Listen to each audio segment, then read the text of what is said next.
Our second presenter is how we would take care of our medication. All right? So I'm going to call on our brother Jermaine Harris to come and tell us about our medication. So those of us who have to take medication, he will speak to you on that. Brother Jermaine.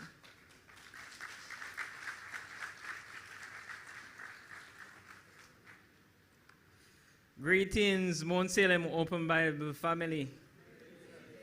By the look of things, everybody down there is in good health this morning.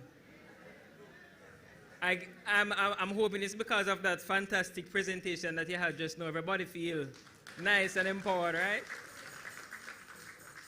All right, so my name is Jermaine Harris, and I'll be presenting to you this morning. The topic I was given is you and your medication, right? But I want to make it personal, so please don't take any offense, Pastor. But I have given it a sub-theme, Hola Meds. All right, Hola Meds. All right, and greetings to those persons who are on social media.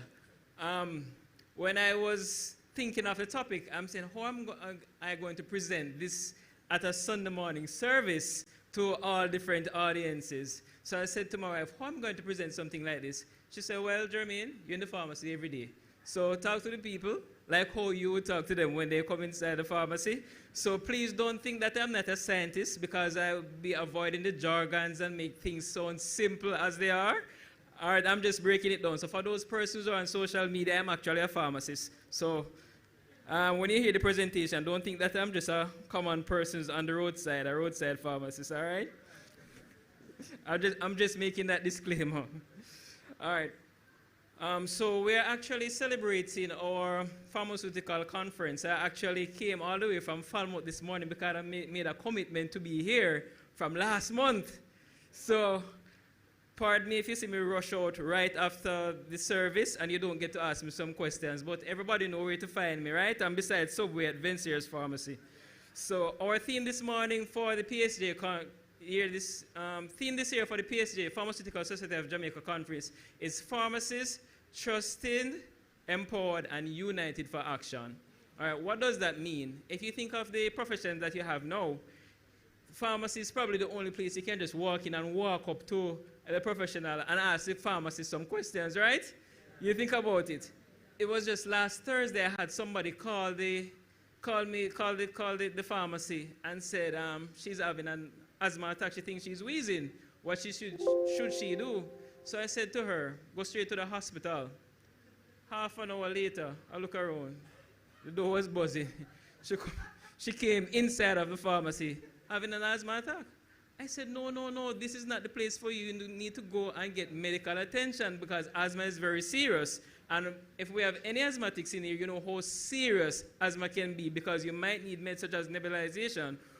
It's because of the trust some of the time persons will have with you as a pharmacist, because you're dealing with their drugs or their medications on a month-to-month basis. So sometimes the first thing happens, they want to come to you trying to bypass the doctor and hoping that you can help them. But that is the trust that you have in us as pharmacists with your medications. So if you have questions regarding your medications, you can always go to your pharmacist and ask your questions. So why are we prescribed medications when we go to our doctors? So we are prescribed medications for the purpose of achieving specific objectives that are agreed on by you and your physician, right? So when you go to the doctor, if the doctor writes on a piece of paper and hand it to you, you have, all right, doc, what is this medications for? Because times and times I've been in the pharmacy and person come and give me the prescription. So Mr. Pharmacist, what are those for? So I said, you didn't talk to doctor about it? No, doctor just read on the paper and give it to me. So I said, no man, doctor must have said something to you regarding the medications, because doctor would have asked you a question, are you allergic to anything? Are you on medications before? Etc., etc. And that is very important. Why? Sometimes you might be on a particular medication and you need to disclose what you're on, so doctor don't give you another one that may interact or cause further damage to the condition that you went there for. So very important. I had one patient once, he had two doctors. He has his regular doctor that he goes to on a month-to-month basis. But he wants a medication that he knows his regular doctor won't give him. So you know what he did? When he went to the other doctor, he has a clean bill of health. Because he wants that, he was a male, so he wants that one medication. So I said, why did you disclose this medication with your cardiologist? No man, it's a prescription, fill it. So I had to take him aside and say, look, you need to disclose this medication that you're getting from Dr. X with Dr. Y. It's because of your own health, and it is very important. So it's time when persons come to us as the pharmacist, we might be asking you certain questions. We're not fasting in your business.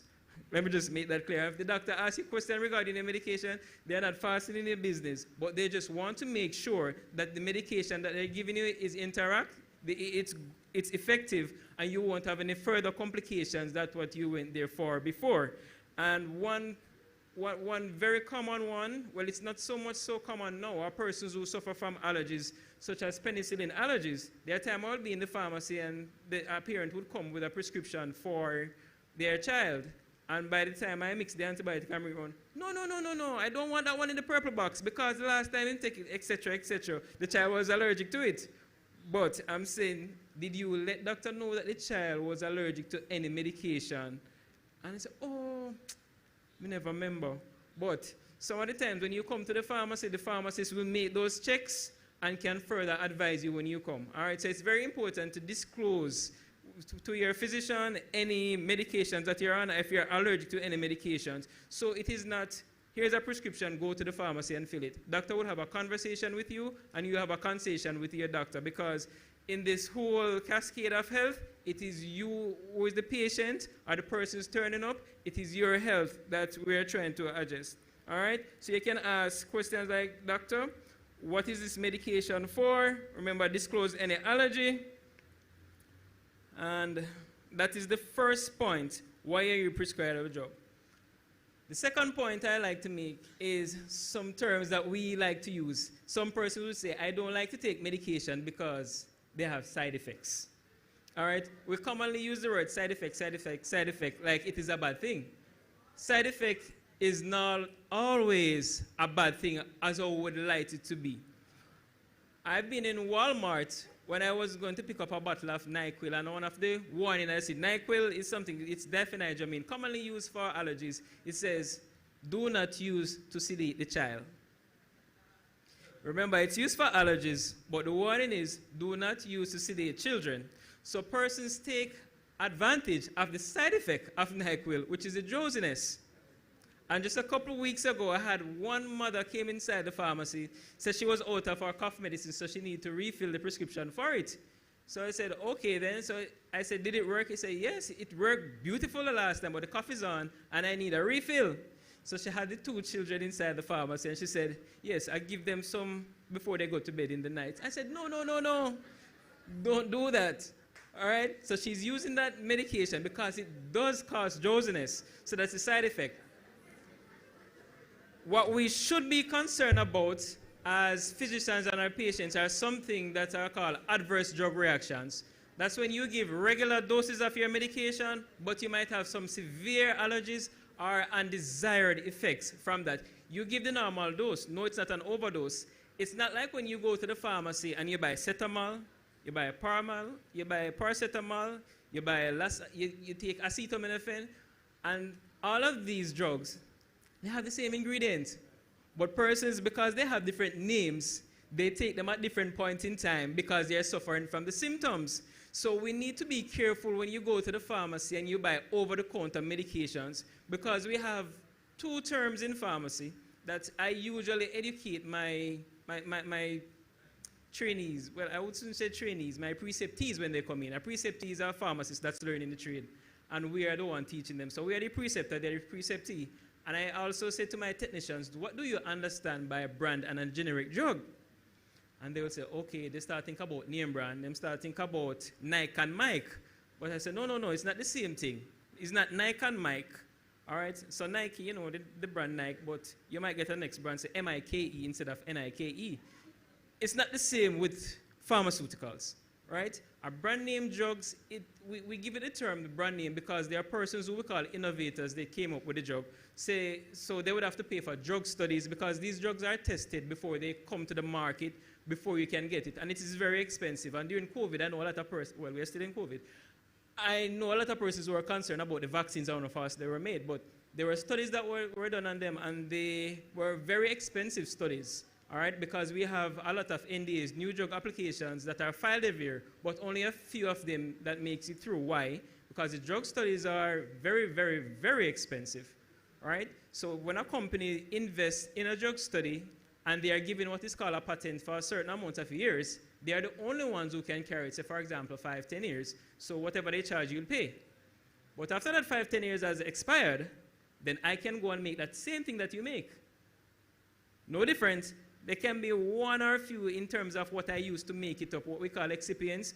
But the main thing, it has to work at least 80% in terms of absorption and effectiveness to the original one. At least 80. So it can work better, or it works 80% good. So 80% as good. So those drugs, they're good, they're effective, but you might be paying $10,000 for one, and you're paying $1,200 for one.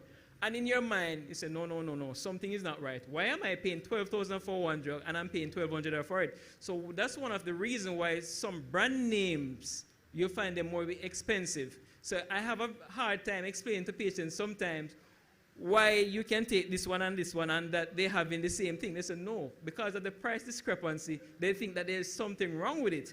But these are what we call generic drugs. So you have Panadol, then you have the last, for person said the last one, the last paracetamol, then you have Cetamol. They're all having the same thing. So we need to be careful when we go to the pharmacy and we just want to buy things for cough and cold, especially if you have other conditions, especially the patients or persons who might have a heart condition where every day they'll have to be taking anticoagulants such as warfarin. Because if you take too much acetaminophen or Panadol with your warfarin, you can actually have increased side effects of the warfarin, which is bleeding. All right, so you need to be very careful when you go to the pharmacy and buy over-the-counter medications, especially those persons who like to buy the ginger, the turmeric, the garlic, and they love the mint tea.